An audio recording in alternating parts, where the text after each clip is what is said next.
Hey everyone, welcome to the BKBK podcast where sports and the culture collide and the New York Jets reign supreme. And when I say reign supreme, I'm not saying the Jets reign over anything except for our unified love-hate relationship that we as Team BKBK have for the Jets organization. And right now we are more focused on the hate because there is just an overabundance of poor play, poor coaching in this organization that is incredibly frustrating for us as fans. So anyway, we're about to get into this and break it down and everything for everybody. Anyway, It's a but rain in the of meantime, a dumpster fire right now, man. Rain of dumpster Yeah, fire. it is. It is. But for all of you newcomers that haven't watched the show, just to let you know, I'm your host Brandon Phillips, and I am joined by our co-hosts Brian Taylor, Kerry Taylor, and Captain Kyle McKenna. What's up, team? What's going on? what's happening? Why Staying y'all alive, so solemn? staying alive, one breath at a time. Some solemn, sour faces Ugh, on the screen right now, like this. that's Like it. somebody just farted. In the Yes, car, somebody did. It's called the Jets organization. Yeah. in the car, and you can't roll down the window. Yeah, they hotboxed you too. They hotboxed Yeah. you too. Windows all up. It's terrible. It's crazy right now. Oh, man. goodness. I can't. It's absolutely crazy right now. We are a dumpster fire. Like Woody says, we are an absolute dumpster fire on both sides of the ball. Offense, defense, special teams was average. I mean, there's really no positives that could be gleaned from this game. I So- challenge anybody else on this podcast to say there was positive. No. Anyway. I mean, listen. I hear Some you, things Brian. that I liked. What things did you like? I liked Well, the play well, of some of the offensive Did you like linemen. Did you like your lunch while you were eating, while you were watching the game? Is that what you liked? Other than that, I can't see actually anything. Did. That you I liked. did like my lunch. I'm sure. So, fellas, so the question remains because you just threw out a bunch of reasons why you're upset. If you had to pick one reason, one main reason why the Jets lost to the 49ers today, and we know that there's a bunch of reasons, but pick out one reason. I can't pick one. But go ahead. Pick one. Which stands out to you the most? All right. Listen. So it's not just one thing to me. It's not just one thing to me either. Well, yeah. Well, listen. I mean, I think at least this portion of the, what we're here to talk about, Adam Gase is definitely at the top of the list for me. Ding, ding, and, ding, ding, and has ding, been. ding, ding, Yeah, ding, yeah. ding, But I don't think that's the only thing. So that's why it's like, well, yeah, we can say Adam Gase and then we move on, and we're all for say Adam Gase. But What I'm saying, go ahead. what I'm saying is that there is a hierarchy. That's Always. Yeah, go ahead. Always. But there's also a lack of talent on this ball club. The offensive weapons aren't there. Cupboard is bare. And then, and we're going to talk about it later during another part, but Jamal Adams not being a part of this defense shows and has shown in the first two games. And I'll pass the mic to somebody else. But those are my three right now that are the top reasons why we look so terrible today. I mean, I would say definitely Gase is at the top of the list in terms of the hierarchy. But, I mean, we discussed this off air, lack of playmakers on both sides of the ball. What's most glaring is the lack of playmakers on the offensive side of the ball. With Mims out and with Perriman going out early, we had no vertical threats. So, they could pack it in. The offensive front seven could just pack it in on us. And we had to settle for, the short passing game. Did we settle for the short passing game, or was that the game plan? I think that had to be the game plan when you don't have anybody who's vertical. I mean, it doesn't mean that you can't throw the ball down the field. You can't try to attempt to pass longer than 7 yards. I mean, even when the game was out of hand. You can't, but my point is that if your receivers aren't open because they can't get vertical. Do we know that though? Is the question? I think there was evidence of that. I could see that when who are you sending downfield? You're sending Herndon downfield. You're sending Hogan downfield. Mm-hmm. I hear you, but most times Berrios is the one that's the underneath guy. Ultimately, who else is on the field? I'll tell you what, though, Kerry. I think ultimately you still have to try your best to keep the defense honest. Sure. Gase was not keeping the defense honest. And my thing is, from my view, and basically I'll put it to you this way: the first 5 reasons as far as why the Jets stink so much. Yeah, I'm going to give you 5 because honestly, I wish Adam Gase's name was Dylon. Dylon. That is him. Gase is he's one of the worst coaches I've ever been around. He doesn't make anyone better. He basically is calling from a handicapped playbook. Okay. He's basically having the wide receivers just run shallow outs the entire time, no matter if they're behind by a touchdown or if they're down 31-3. Yeah. Why were we running? These running up the middle with Frank Gore when we're down by 30 points. Like, why are we running those plays? It just doesn't make any sense to me. It's not like he's running it so much to set up play action when he's barely doing that. Not even doing play action anyway. So and that was shown in that drive when we were actually in the game. For the brief moments that we were in the game, and we went for it on. We had a 3rd and 1. Play action was perfect for that.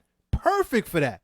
And then we run the same running play that we have been running all game. We get stuffed. Even the 4th and 1. Yeah. And then with 4th and 1, we run the same play basically over again. And it's like you couldn't play action at any point in time and try to get somebody open for 1 yard. Like, come on, what are we doing here? That 4th and 1 play is even worse, though.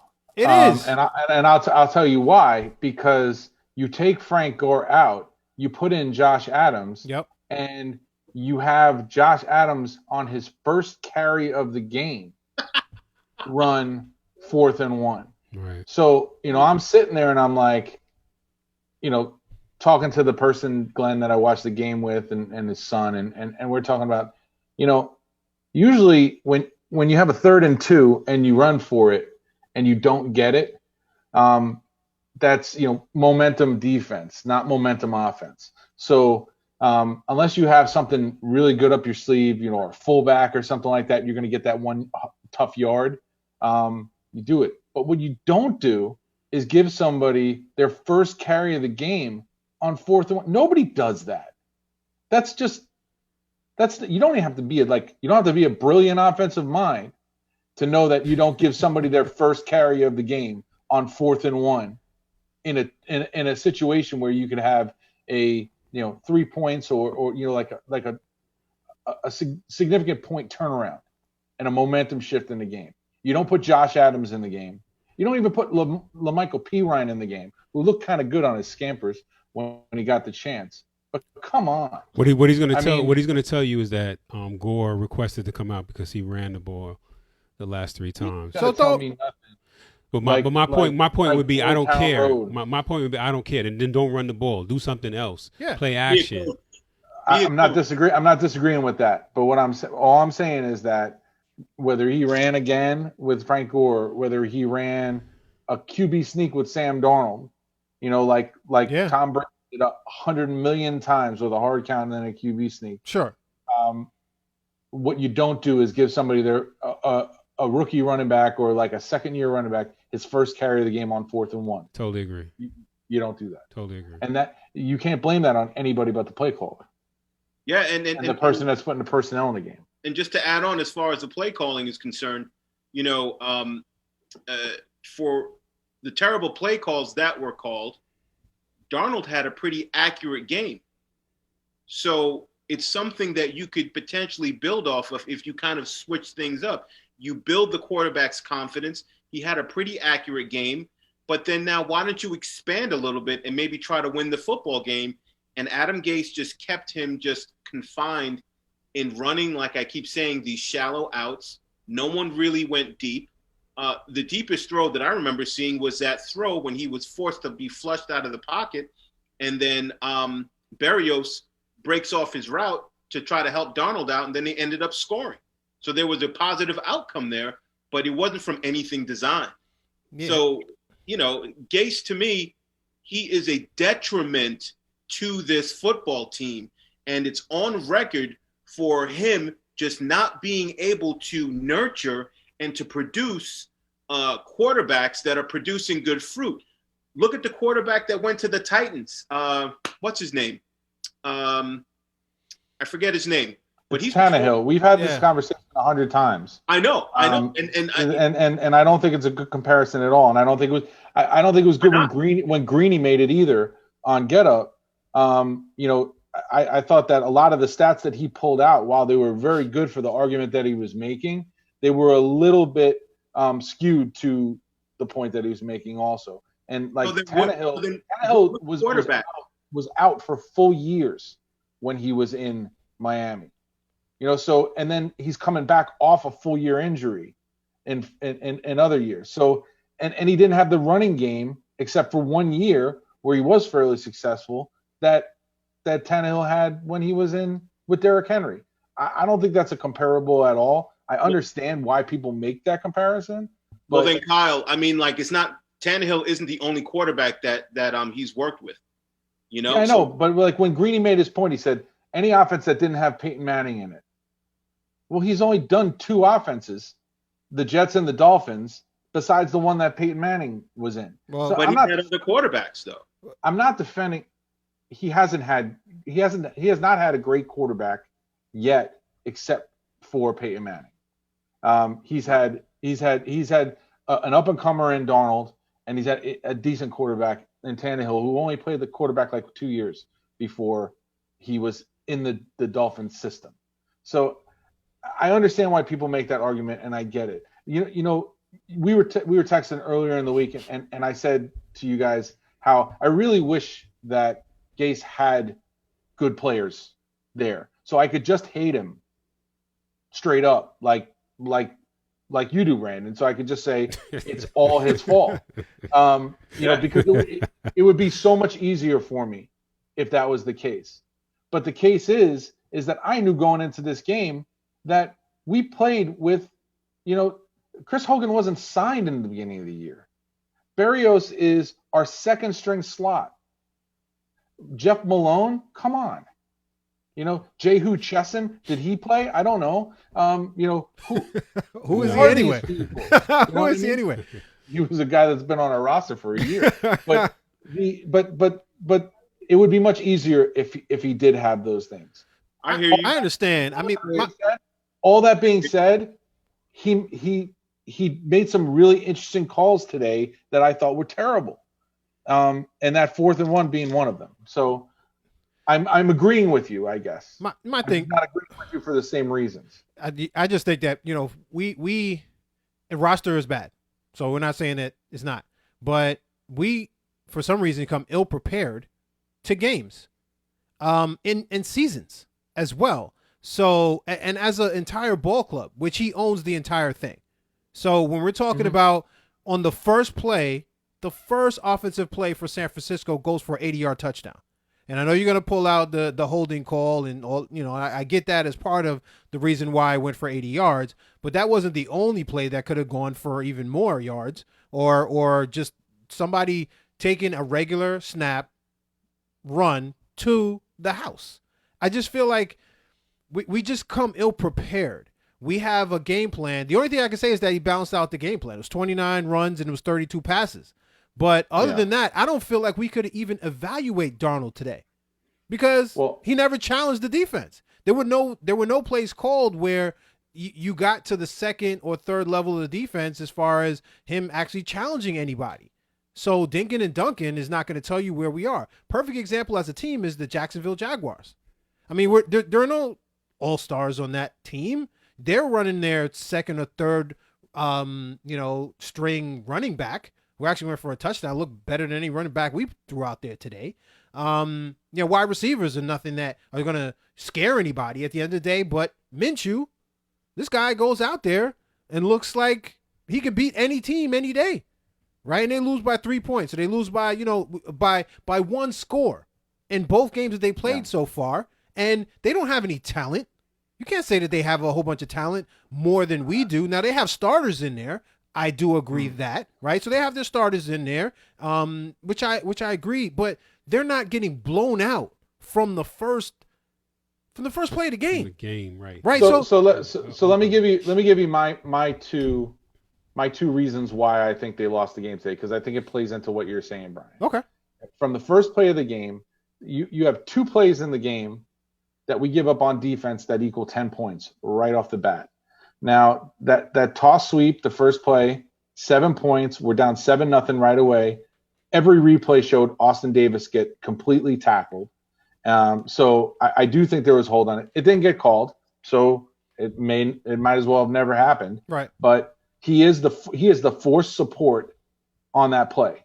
So if everybody does get blocked, he's supposed to come up and he's supposed to make that tackle for a 4-yard gain or a 5-yard gain. If he gets tackled, that's what happens on the toss sweep. It breaks because there's nobody behind him. So, but throw that holding excuse out, even though they ran the same play later, got called for holding on a touchdown, and it got called back. If that play had gotten called back, we might be having a totally different conversation now. But it happened. That equals 7 points right there. When Rosser gets the 3rd and 31, or was it Coleman? I don't remember which one it was at the 3rd and 31 Coleman. Conversion. Right, Coleman. 3rd and 31 before half. We were set to get the ball back in a position where we could have scored before half, but instead we give up that conversion and then we give up another 3 points on top of that. Those 10 points right there and that morale like crusher that we had there, I think that was two of the biggest reasons, along with that 4th and 1 Adams carry, that we lost this game. But are you coming at Greg Williams a little bit now? What's that? Are you kind of coming at Greg Williams a little bit now? Well, I mean, Greg Williams is hamstrung with the corners that he has right now. He doesn't have the linebackers. He doesn't have, well, the linebackers too. We were talking about on the text stream how the linebackers weren't filling. You know, I saw Neville Hewitt one time come up, just fall down, and the guy run right around him for a 17-yard gain.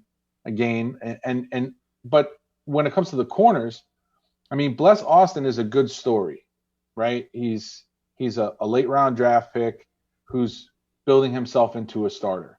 He's missing tackles. And he missed some tackles this week, but overall he's a pretty good story. Right. But he's a starter in this league because he's on the Jets. Sure. All right? Yeah. The other side, we don't even know who to start, and we play musical chairs with it from week to week because we just play the guy that's not the worst. And he might end up being the worst. Yeah, Wilson looked terrible. I love that Pierre like came in and picked off that pass. That was great. The receiver fell down. He did a good job on that. But I think that it's safe to say that we have the 2 worst starting corners in the league. Yes, I agree. Not only did the receiver fall down, but the ball was tipped, and it was tipped into Desir's hand. And he kind of looked slow running it back. If that was Cromartie or Revis, they would have taken it much farther, if not the end zone. But hey, are we all in alignment that we probably have the 2 worst starting corners in the league? I would agree. I haven't seen every single corner, but I mean it's pretty bad. But listen, I know we've got a poor core on the left hand side. I'm not going to say Bless is the bottom third of the league yet. I'm not committed to saying that. But we have a great nickel corner that can't play outside. Poole, yeah. And Poole. And I think that's interesting too. Like this guy isn't better than one of those guys that we have out there. Is it so important in this defense for the nickel corner to be available to cover those guys, even in a game where there's, Jordan Reed had a good game, but that came out of nowhere. It wasn't like we needed Poole for the Kittle cover or something like that. It doesn't seem like Poole has the ability or the skill set to play on the outside. No, he doesn't. I think he's always been a slot corner, and I think one of the main things, as far as the reasons why the defense isn't playing like it did last year, is Jamal Adams and not being here. We're talking about not only his play, but just leadership. I didn't see anybody fired up out there while things were going bad, yelling at somebody. You know what I mean? Just, hey, let's rally the troops and get things going in the right direction. I just didn't see it. And Marcus May, I think is a good player. He's not Jamal Adams at the end of the day, right? So when you're talking about the tight end for San Francisco that was going off, Jordan Reed, I mean, that was Marcus May's man most of the time. And I don't feel like I do feel like if Jamal Adams was in there, some of those plays don't happen. And I feel like what you did was weaken the secondary and your safety group, because now Marcus May has to play close to the line of scrimmage, which we're going to find out if he's good or bad at that. I mean, last week he played very good, and this week I feel like it was average, right? His stats reflected the fact that he played at the line of scrimmage. And now had he played in the back, right, maybe the first play doesn't happen and maybe the guy doesn't go for 80 yards. I don't know, but I feel like, you got a rookie in there playing important minutes. We just don't have any leadership. I don't see it on either side of the ball right now. Leadership and again on the sidelines either from Gase at all. I'm surprised. I'm surprised to see that May is doing the Adams role rather than McDougal doing the Adams role, because I thought that was the skill set that McDougal brought, was that he was going to be the tight end cover guy. I agree. And the strong safety in the box. I thought it was a 1-for-1 swap almost, not in ability, but in plug and play ability. The other thing is, and I didn't mean to cut you off, Brandon, but I just want to make this. Go ahead. How long until they try out Ashton Davis at corner? Because when he came in, it was he could play corner or he could play safety, and I think that if you're gonna be so revolving door with the one side corner, and you have Farley on the team already, I don't know. I don't know how Greg Williams thinks, but to come full circle and answer your question from before, Brandon, I am coming at Greg Williams a little bit because good, because he deserves it as well. Yeah, it seems like it. By the way, just to piggyback off what you were saying about Ashton Davis, McDougal got hurt as well. I don't know how hurt he is, so he may have to stay in that safety position. We'll see what happens with the news. He came back in though throughout the week. Yeah, but sometimes you come back in, and then you get evaluated again throughout the week, and then they find out the real cause and effect of it. So who knows? Seeing Ashton Davis at the corner and at the safety, let's mix it up. The guy's an athlete. I would love to see him. But as long as we place him, as long as wherever we place him, it's not taking away from where he would play best. So we really have to try to figure him out quickly, because we're already rolling downhill, and it's just not a good thing. Basically when Brian talking about not having any leaders, that is huge. I think that Gase is taking away the ability for Darnold to lead through example, because if you check it out, you don't always have quarterbacks getting fired up like, say, a middle linebacker or a strong safety. They usually lead through example, and then every now and then you might see them getting fired up and stuff, but usually their leadership is exuded through their confidence, and then once you see them having success, then you can kind of see them getting fired up. Look at Russell Wilson. He's kind of a quiet dude, but when you see him slinging it around, he gets more fired up. I don't know if I 100% agree. I mean, I've seen Drew Brees and Tom Brady and some of those other folks, leading the team out, or getting them fired up right before the game starts and all of that, and showing their leadership in that way as well. So I don't know if I 100% agree. I get it. No. I understand what you're saying, but you're saying Drew Brees, you're saying Tom Brady. Those are proven Hall of Famer guys. These are guys that have put things out. So you need to build your confidence first. You see what I'm saying? And as a quarterback, if you don't have that confidence based on your experience, based on success in your past games, it's not going to come out. So that's where he's being held back. So he needs to show leadership through example, and then he'll be able to project that outward. And the guys that you just mentioned, they have a ton of success, and they can push that outward and project that outward to other players. Well, he's been a quiet leader. Darnold's always been that.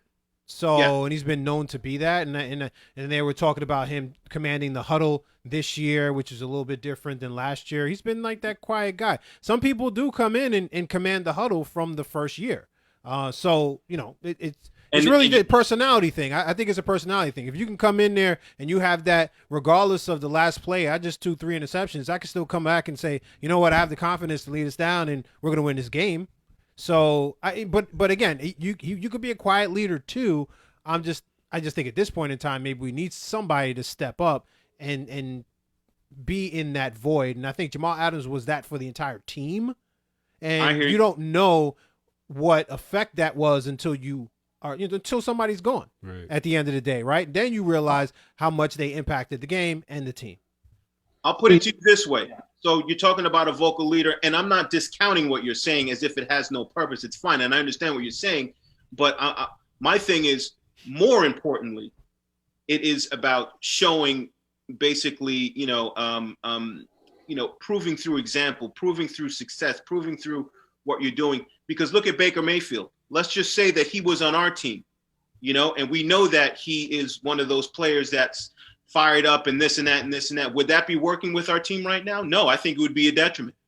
You know what I'm saying? So it is about personality, but overall, I think for a quarterback, you need to lead by example and then let your personality take over from there, because it won't build unless you lead from example through success, And I think Adam Gase is holding our quarterback from being a successful quarterback. It's bad. It's really bad. Yeah. And of course, when you add on to that, the lack of personnel, the lack of, schemes or whatever, and then the terrible game plan, and then just the bad head coaching altogether, it's a trickle-down effect, and it's just affecting the entire organization, which really, really, really bothers me as a Jets fan. I can't stand it. I think what Brian's getting at too is like Jamal Adams' ability to sometimes with his play, and I think it's also what you're getting to, Brandon. Jamal Adams' ability to like transcend the losing in some way, like to still be a leader and still get that stuff going while in the midst of things not going as well on the field. That quality. But I think that what happened with that is that it faded with him, and he got to the point where he was like, "I'm out. I don't want to try anymore here. I want to go someplace else where it's not as hard." Why is that? Sure. And I think about, like, to me, the epitome of leader and safety in the NFL is Ed Reed. I don't think that you get better as far as like an accountability person, level of play, and mind for the game than you do Ed Reed. And I think that the Jets missed Jamal Adams because he was the closest thing they had to something like Ed Reed. But I don't think Jamal Adams is Ed Reed. Can I ask you a question, Kyle? I think Jamal Adams wants the easier road rather than to. Let me ask you a question, Kyle, real quick. So you just described Jamal Adams, and you said that he basically gave up and didn't want to deal with this anymore. The question to you is why? Because, well, I mean, he made it about money. He said he wanted to deal with it if they gave him the money, but we know now that it wasn't about the money because he didn't press the money issue in the other place. And so I guess is that the why is because Adam Gase is a terrible coach, and Adam Gase has a negative impact on the entire organization, and it's seeped in. And he was like, the only thing that can save me as far as wanting to stay here is just like one of those really rich contracts. And if not, I'm out, and he didn't get it. So he's like, I got to go because I can't do all of this because Adam Gase brings everything down, and I think that's the kind of coach that he is. I think he's absolutely terrible. Well, I think that I think that's what you want to think, Yeah, and I think that I agree. You jump to some. I think you jump to some conclusions there. I think that makes a really nice narrative for you. Say it again. But at the same time, I'll just retort by saying this: Jamal knows as well as anybody else does that the NFL stands for not for long if you don't win. So chances are, if he had signed a new contract, he would be here way longer than Adam Gase would. So I don't buy your argument just based on that. I think he was just tired of losing. Sure. And being in an environment that fostered losing. So. And why are we losing? Why? Adam Gase. That's what I'm saying. Yeah, it's not 100% because of 100% Adam Gase. I know it's not 100%. I know it's not 100%. You said it was the top 5 reasons, though, B. I mean, and I'm sticking give it a percentage. I'm sticking to it. And I'm sticking to it. Definitely. What percentage is Adam Gase? I think he's majority of the reason. Thank you. 51%? No, more than that. Majority. I'm going to give him 65. Didn't we lose with Bowles, too? Didn't we lose with Bowles? A lot of games. Yeah. Right, a lot of games. Didn't we lose with the head coach before that? And then the head coach before that. So, I mean, listen, it could be Gase all day. I mean, we've had stars. We've had, not good talent. We've whatever. I mean, at the end of the day, is it leadership? Is it at the top of the house? Is it the Johnsons? I mean, talk to me. Yeah. It's not just Gase we went to the AFC Championship 2 years in a row. And then what? And then what? I'm just saying. Was that Jeezy? And then what? Yeah, but you got to say that I can't give it 65% because I think that our roster is more than 35% of the reason. Of the reason, yeah, and that's it's Idzig plus McCagnon, and that's what you got here. You got this roster that like it has to be rebuilt by someone who's actually rebuilding it, not somebody who's putting their finger in the leaks and trying to sign big name free agents and do things with the salary cap that are nice and pretty and flashy and they distract you, but they don't build teams. They don't make teams better. The roster is definitely, in my opinion, near 50% of the problem. I would agree with you to a certain extent, but when you don't use Le'Veon the way that I think you should have been using Le'Veon, when you're not doing when you're not doing play action, when you're not throwing out of the backfield, things that you could do to more utilize the personnel that you have, when you only target your recently signed tight end once in Griffin, when you don't use Herndon as a weapon the way that that other teams would probably use him as, even though he dropped a touchdown. These are the things that I think that he's not using. Again, a coach isn't a great coach or isn't a very good coach because you have significant talent and you utilize your talent. Sometimes as a good coach, you utilize the talent pool that you have in front of you the best to their ability.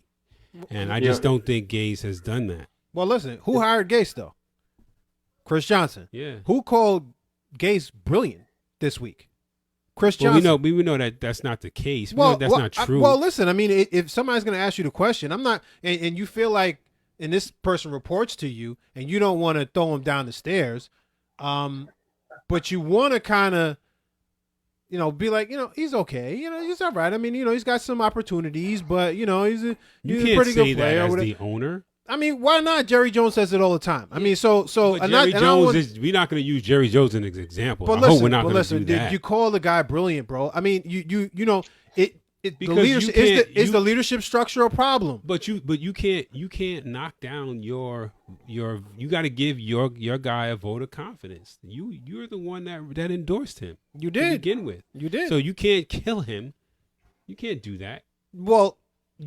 So the only thing he could have said was the guy was brilliant? No, he shouldn't have said that. Well, this is what I'm saying. Well, this is what I'm just saying. My point is that you're not going to kill a guy either. No, nobody said throw him down the stairs. That's what I was saying. You could still come lukewarm with your response. I mean, Damian Woody and Greeny threw him down the stairs, out into the alley, kicked him in the face, right, and then threw him off the South Street Seaport Pier.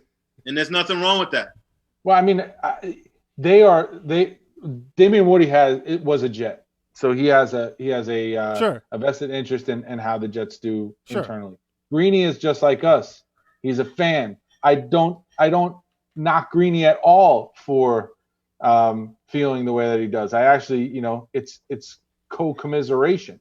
Because we all ask ourselves this question, whether it's right now or in the off season or in December. Is this all worth it?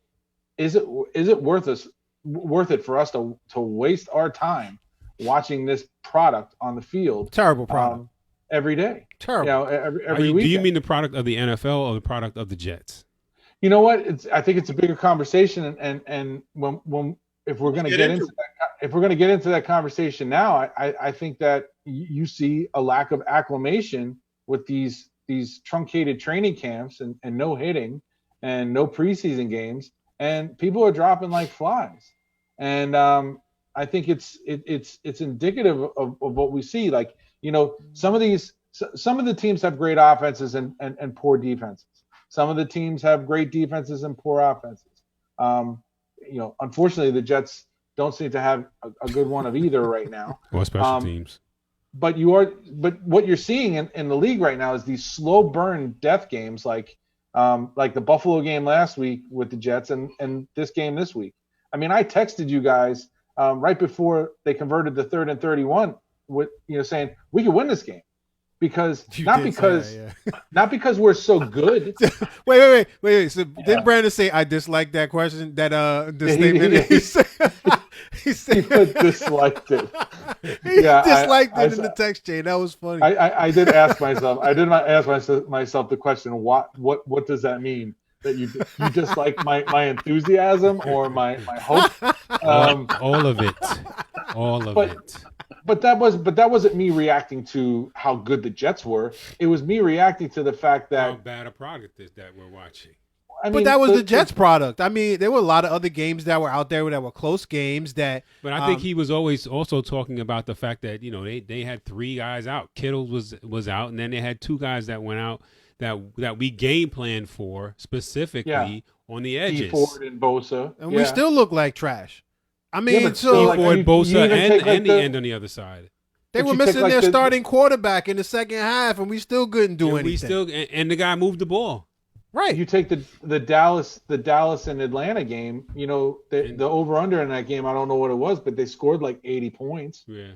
And it's like you're getting into these like college type shootouts. That's not pro football either. I mean, when we see a 72 to 16 score in college football, we don't really shake our head at it.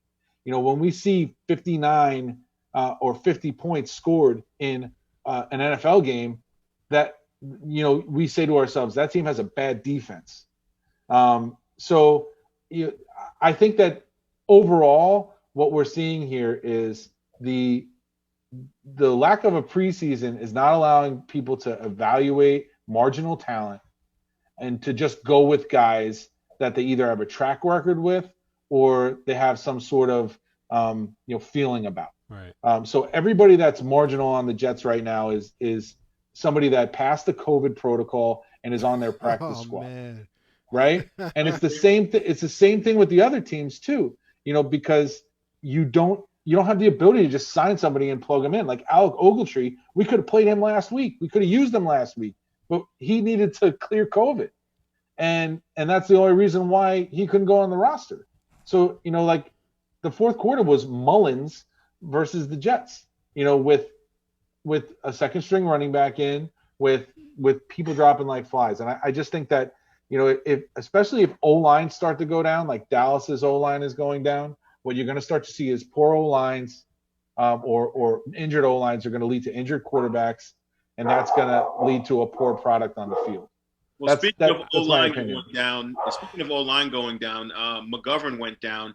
We're going to have to keep track of that injury. I'm not sure how severe it is, but he's a high-quality center. And as soon as he went down, I noticed more pressure up the middle. Fortunately for us, when we got that pressure up the middle towards the end of the game, Darnold was able to scramble to his left and throw a nice touchdown pass to Berrios. So it was basically his first, to me, it seemed like, down the field throw. And it wasn't even designed that way because Berrios broke off his route to try to get open because he knew that Darnold was under pressure. Yeah, he was going for another 7-yard route, and then all of a sudden he was like, "Oh no, let me go further down the field." Yeah, I saw him go like this, clap his hands, and look, and then he made it into a slant towards the end zone, boop, and then ran it in. Maybe he should run our offense. Put Berrios back there. Join up plays in the sand or something like that, man. And, works out better than whatever Gase is trotting out there. It's terrible. Just what Kyle was saying. Because of the lack of camp, it's a lack of, we all played football. It's a lack of conditioning. I remember when camp started, I just felt like it went so fast. It took them long to get into their pads. It was a lot of just, T-shirt and shorts kind of thing, or just jersey wearing. And then they would just wear their shells. And then after that, they got into full pads, and then maybe it seemed like just a week of some inter-squad scrimmaging, and then all of a sudden it's like, only a week until our first game. So there was no time to really scrimmage other teams, have them come in or you go to them. Try some things out. Yeah, preseason games, This way you can kind of get your body going and get it conditioned to take the hard hits of a 16-game season.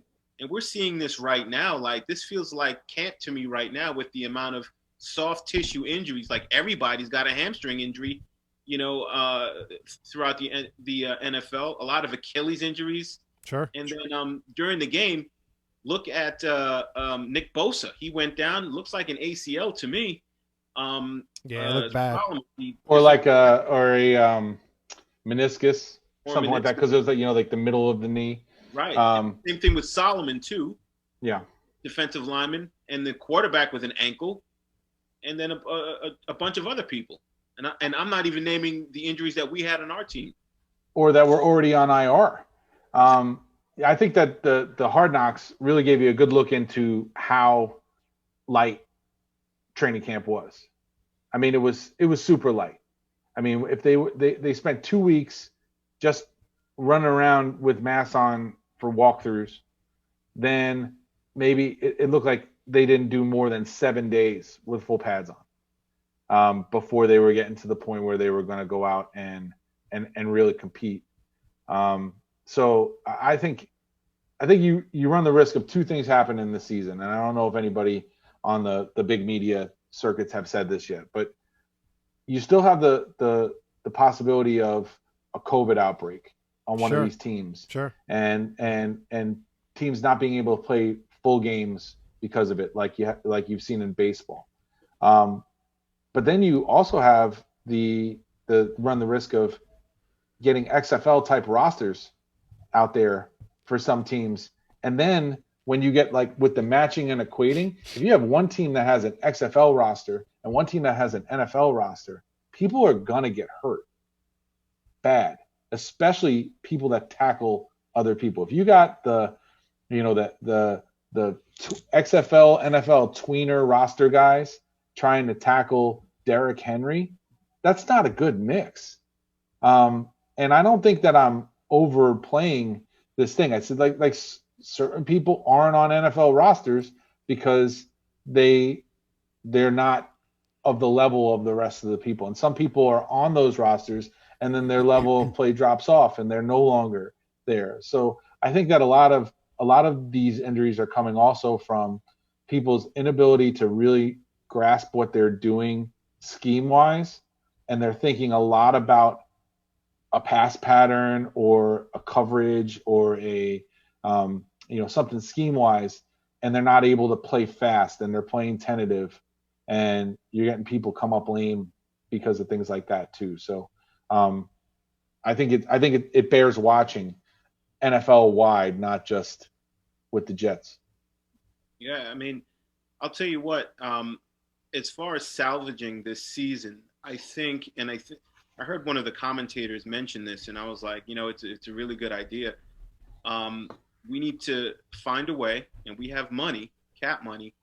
We need to find a way to bring in or trade for a wide receiver, so that and a quality wide receiver, just to loosen things up somehow, some way, because we have no options for Darnold, and we need to give him some sort of an option so that it can hopefully force Gase to change up his play calling, because then he'll have confidence in having, say, a premier wide receiver, just to try to loosen things up so that we can protect our quarterback and protect his development and his growth, because leaving things as is, we're going to remain stagnant, and then the stagnancy is just going to turn into just getting worse. It's just not a good thing. Brandon, I love the idea, but if that top 10 NFL receiver, top 15 NFL receiver comes in and pulls his hamstring, right? Because he hasn't been right.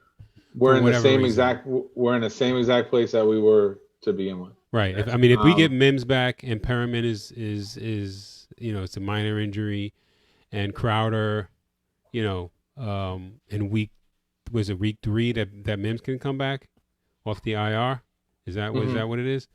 Then we're having a different conversation.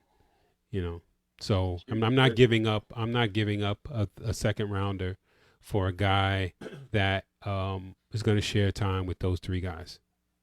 I hear you. Well, like Allen Robinson. I think you're alluding to like an Allen Robinson, correct?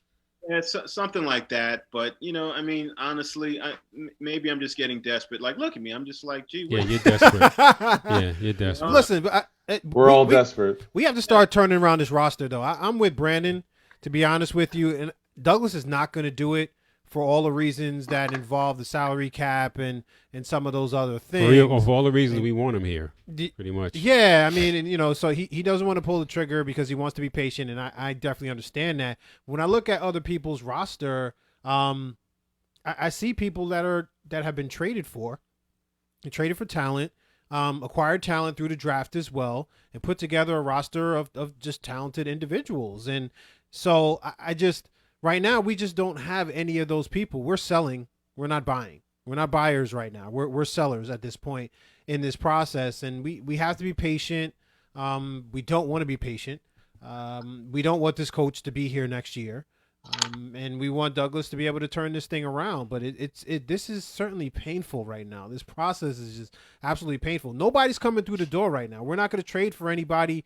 And I think we should maybe towards if there's a good enough deal where it makes sense, use some of the salary cap, man. I just feel like the Knicks have been in the same position too. Like we're always trying to hoard assets in order to get that one player or those 2 players or get that number 1 pick or whatever. And I just feel like hopefully we have Douglas here long enough where we can see his vision through from a roster talent perspective.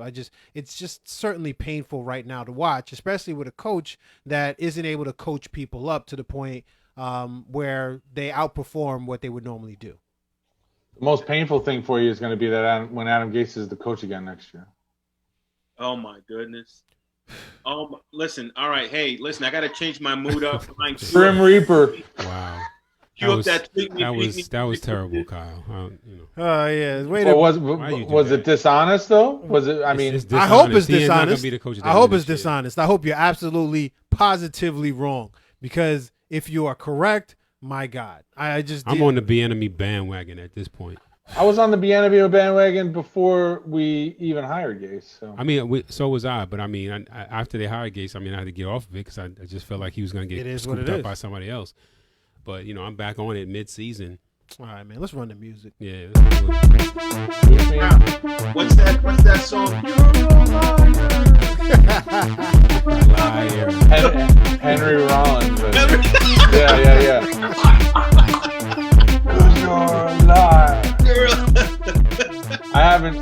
That nobody's mentioned that song to me for a long time. If Bonafide is listening to this or watching this right now, Yeah, Bonafide he probably answered that before I did. yeah. John Bonafide. All right, tweak me, peek me. Let's go. Hey, let's go, baby.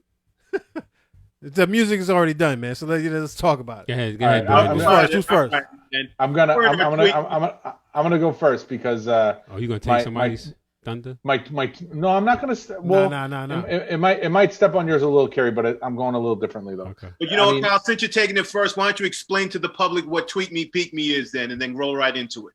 So Tweak Me, Peek Me is one thing that piques our interest that we are excited about, and one thing that tweaks us, that makes us perturbed, so to speak. Which was the whole rest of the show was the Tweak Me period of the thing. But I know actually, you know what, Kerry? Why don't you go first, because I know O-line is one of your deals. So yeah, well, again, I what piques me is the O-line and their improvement from week 1 to week 2, and that is even overall from last year to this year. And you know, I love the nastiness of Becton. I believe our right tackle gave up. Did he give up a sack? Was that? Becton looked good though. I didn't think he gave up a sack. Becton was a left tackle. You talking about right Fant? tackle. Fant? I don't know. But overall, as a unit, they played very well. I love the way Gore ran behind him, behind them. But what tweaks me is the fact that Le'Veon can't do the same thing, or hasn't been able to do the same thing that Gore did as a 50-year-old running back. Gore was given more carries than Le'Veon. How about that in a single game? Yes, he was. But I mean, even the carries that he had were effective. They were deliberate. They were. I mean, let me get to the line and let me get through it. And they were fall forward carries. They were fall forward carries. Fall forward carries. So those are my two tweak me's and peak me's. I'll say so. My peak me and my tweak me are both O-line related. So I am peaked by Becton and Fant. I think that they played really well. I kind of like.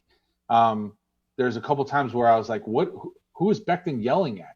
What is he going crazy about something?" And he was just talking smack, like, you know, like, come at me with this right now. And he's gigantic, right? So it's almost like pro wrestling. And there was one time where I thought that he gave up a sack, and then he went and he literally picked Sam Darnold up off the ground, off his feet, and put him back upright. And then when they played the replay, you saw that it wasn't him that gave up the sack. That's just what he does with his quarterback. So this young man has come in there and he has taken his responsibility and his status as the left tackle extremely seriously. And I think that he is going to be in that Trent Williams mode. And I don't know if anybody saw the block that Trent Williams had on a linebacker last week. Yeah, man. That was hilarious, yo. But that's what I want. That's what I want Becton to be. And I think Fant is somebody who is going to continue to grow too. He's also young. So I think we're really good at the bookends. I'm tweaked by the middle, though. I saw Alex Lewis give up 2 sacks today, one in which was like a straight Olay. And then he didn't block Fred Warner on that 4th and 1. Yep. So, you know, as much as I want to get at Gase for giving Adams the carry on 4th and 1, this guy, Fred Warner, 54 for the 49ers, ran right through an open. He filled. I had Fred Warner in my fantasy last year as far as linebacker position. He's talented. Fred Warner, that I think that dude visited elementary schools with me when we had the BYU visit from Utah. They came to Brooklyn a few years ago, but you know, BYU product. Yeah. He's a good player, but he did not get blocked on that play. And then it further tweaks me now that McGovern came out of the game and might, you know, be hurt in some way. Like, you know, Van Rotten, I can't really complain too much about him, but all the pressure we got today on the quarterback was more so from the middle. And that might be because D Ford and Bosa were out, but Arik Armstead he had a good game, but it wasn't necessarily pass rushing. It was more, like he knocked down that pass when he was dropping on a dog, like zone blitz. Yeah. So those are my tweak me's and peak me's, both O-line related. All right. Brian, you want it or what? I'll go last. All right.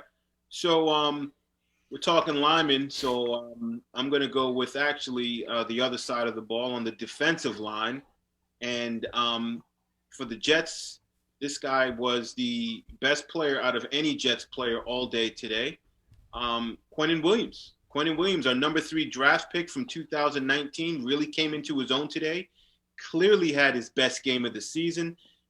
He had 7 overall tackles, 4 solo tackles, 2 sacks, and a forced fumble. This is what we drafted this man for. This is what we want to see out of him on a consistent basis. And this is his pedigree coming out of Alabama and having such a dominant year that year that he was there and finally got to start. And we're seeing evidence of that right now. So, you guys know how much I've really loved this kid. I've seen the potential in him. And, people grow at different rates. Sometimes they are rookies and they immediately hit the ground running. For him, not so much. He had 2.5 sacks all of last year. He got 2 today. And I think he had half a sack last week. So he's already at 2.5 sacks in just 2 days. Yeah, 2 tackles for losses, too. Yeah, 2 tackles. That's against a quality offensive line. San Francisco has a quality offensive line. Absolutely. So he's proving his mettle right now. And that's a great thing. And he gets a lot of pressures, too, things that don't always come up on the stat sheet. And he also had an additional quarterback hit that ended up not being a sack. So he's creating a little bit of havoc. And, I want to see him continue to create a little bit more. He's my player of the game for the New York Jets, hands down. So great job by number 95, Quinnen Williams. And then, good job, Q. Yeah, man. Definitely good job, QW. And then another thing, I have another peek me. I love the commentary of Jonathan Vilma, former Jet player, was picked number 12 in the draft by the New York Jets. And I just love the way that he was just analyzing the game, giving his football perspective of the game, and kind of liked it that he was calling out Adam Gase with his lack of creativity with his play calling. Sure you did. And his bad judgment. So I kind of like that a lot, which will lead me into my tweak, and my tweak is Adam Gase. That's it. We spent the whole show. I'm not going to get into it, but I really want him to go. I want him to go, and I'm not taking I'm not getting this from anywhere else because, as you guys know, from day one when we hired him, I did not want him, nor did I like him, and look at the evidence. So he needs to go. And honestly, this season to me is done for anyway, right? We're talking about, well, why should we even, watch or whatever, it's done for anyway. Might as well just get rid of him. And then it gives us enough time.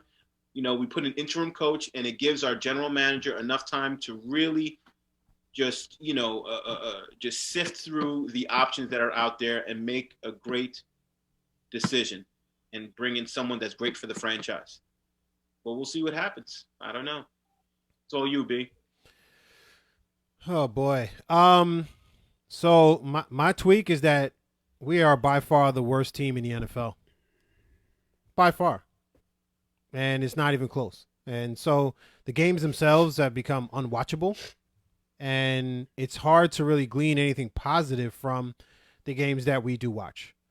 It's, Q definitely look good. The O-line, there's some positives there. But for me to be thinking as my peak me that, there are 3 offensive players that could fit for us in the 2021 draft. And to be thinking about that after the second game is just like, it's crazy to be thinking about that at this juncture. But that's really my only peek me at this point is that there are 3 players that could fit the Jets as far as the top 5 potential drafted players in 2021. There's an old tackle from Oregon who's highly rated, Jamar Chase, wide receiver, LSU. highly rated. And then, honestly, the pick I'm going for is Trevor Lawrence, the quarterback, because I haven't seen from Sam Darnold what I need to see at this point, going 2 games into his third year, and I get that Gase and all that kind of stuff is there too. So give him an opportunity to compete for his job come next year, and that's kind of where I'm at with it. But How do you that's think my he pick did me, and I didn't even smile during it. How do you think he did today, man? Huh? Hey, B, Yeah. how do you think Donald did today? I think that the game plan was such that I couldn't even evaluate the kid.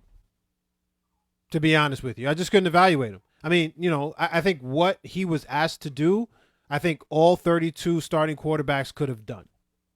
I don't think there was anything that made him stand out. I don't think that was his fault. I think that the game plan dictated him to. The game plan for me today was the exact game plan that Gase rolled out last year when Darnold was out with mono.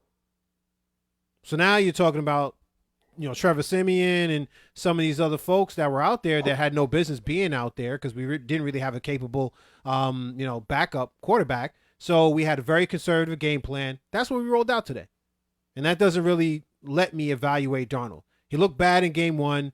I couldn't evaluate, so there's an N/A in game 2. We'll see what the rest of the season brings. But I don't feel that I have my franchise quarterback at this point in time, that I feel confident that I have my franchise quarterback. Not enough to where I'm talking about Trevor Lawrence. I would love to not talk about Trevor Lawrence right now. I would love to be saying that Donald's our guy so I can at least strike one thing off of the grocery list. I feel like I'm in the grocery store and my list is like a mile long and I have nothing in my cart, in my basket yet at all. It's going to be a long day at the grocery store. That all. At least he was accurate today. Huh? At least Donald was accurate today. He was accurate, but again, like you said, it was dink and dunk. It was, the 7-yard out. It was, the shallow cross. It was, the hitch. It wasn't anything. The post wasn't in the game plan. The long drag across the field wasn't in the game plan. It was just nothing that he didn't challenge a cornerback today. Right. He didn't challenge a cornerback today, a safety, anybody in the secondary at all. Well, nothing you mentioned had anything to do with what he was in control of. No, I didn't say that. I said, that was Gase. Gase put in the game plan. But I couldn't evaluate him today. That's what I said. I couldn't give him a grade. Right. Based on that, yeah. If I can't evaluate him, I'm not looking towards the draft to draft another quarterback right now, especially when we have 2 more years of control of this guy. Well, listen, I think game 1 made me feel like we needed to go after another quarterback. And game 2 didn't change my opinion on that. Right? So that's all I'm at. So if game 3, well, he feels a little, and I'll go back to year 2 and year 1. I've seen enough tape on him where that's how I feel today. And I don't think anything he's done in game 1 or game 2 changed my opinion on it yet. So what were his final stats? For the day? He had 187 yards. How many attempts did he have and how many yards did he have? 32 attempts and 187, 186 yards. So, Brian, you and I mean, everybody else must have been sleepy weepy when we were having this conversation on the text. But Joe Burrow the other night basically had the same, from what I watched in the second half, had pretty much the same game plan that Sam Darnold had today, threw twice as many passes and had 300 yards passing. So that's an interesting thing to look at here too, like when it comes to personnel, I think, because the ability to be able to do that same thing times 2 and have that many plays in the game, first of all, it has something to do with the defense you're playing against, and second of all, it has something to do with the people that you're throwing to. So I'm just throwing that out there, that 300 yards passing on 61 attempts versus 187 on 32. And we both thought that Joe Burrow looked good the other night. So actually had 179 passing yards. He completed 65.6% of his attempts, and he threw for 1 touchdown, no interceptions. Yeah, well, Joe Burrow threw for 3 right? Yeah. And with no interception. So I'm only throwing that out there to say that that there's a lot of other factors other than game plan in this too. But I thought, just as everybody else did, that we should have tried to go over the top a little bit. And like you said, it doesn't have to be straight go route. It can be play action, double move, all kinds of things to get that deep ball going. I didn't see us run a screen That's today. what I was about to say. You read my Yeah. mind, man. Throw a screen or something, man. Come on. Right. So, I don't know how much more there is to say, guys, about this game. Get rid of Gase. That's what it is. Get rid of him. Get rid of him. The roster will still stink. That's true. And the coaching will as well. This year, but I think that, things will change between now and this time next year. Okay. At least I hope. Kerry looked like he almost would just went to bed on it it's disheartening, folks. Again, next week, let's hope they'll have Perryman, Mims, and who's our slot? Crowder back. Well, this is going to tell us what season we're going to have, right? We have the Colts. We have some winnable ball games against Denver, Miami a couple times, Buffalo. These are winnable ball games outside of the Kansas City game. So the more they win, the longer Gase stays. Right. Well, I'd rather feel good about winning a ball game right now than anything else, man. I just want to get a W. I feel like I'm in the locker room right now. Brandon. Sheesh. Brandon, you better not be calling Brandon. for losses. No. Listen. You know me, man. Like, I want my team to win. I don't want to lose just so that I can get rid of Gase. Like, I'm not that egotistical. Like, I want the Jets to win. I'm a Jets fan. Okay, so if they're gonna win and then Gase brings them to the Super Bowl, I'm willing to eat all the words and all the bad things that I said about Gase. Just bring my team to the Super Bowl. I just don't believe it's gonna happen. It's not gonna happen. Not only are we New Yorkers, but New York Jet fans, but we are true New York sports fans because it's all about the results. Exactly. Sure. It's all about the results. Sure. So anyway, all right, man. Yep. You know what? It's about that time. Another great show, guys. Way to just really unpack everything. That was for you, B. Another great way, to to do that. So everybody, thanks for watching another episode of the BKBK podcast. We want to be able to keep bringing you the latest news and viewpoints of where sports and the culture collide and the New York Jets reign supreme. So keep watching. You can find us on Facebook on our BKBK podcast fan page. You can find us on Twitter at BKBK podcast. You can find us on Instagram at BKBK podcast, as well as on YouTube. If you're on YouTube, type in BKBK podcast. Make sure you hit the like and the subscribe button, and feel free to share it as well. And then if you can't watch us, you can listen to us on iTunes. Go to bkbkpodcast.podomatic.com. All right, folks. So that's it. Let's go Jets. Let's go Baldwin Bruins. Okay, just as usual. And let's go Team BKBK. Another great one, fellas. All right, here we go. We're off. Play that music, dude.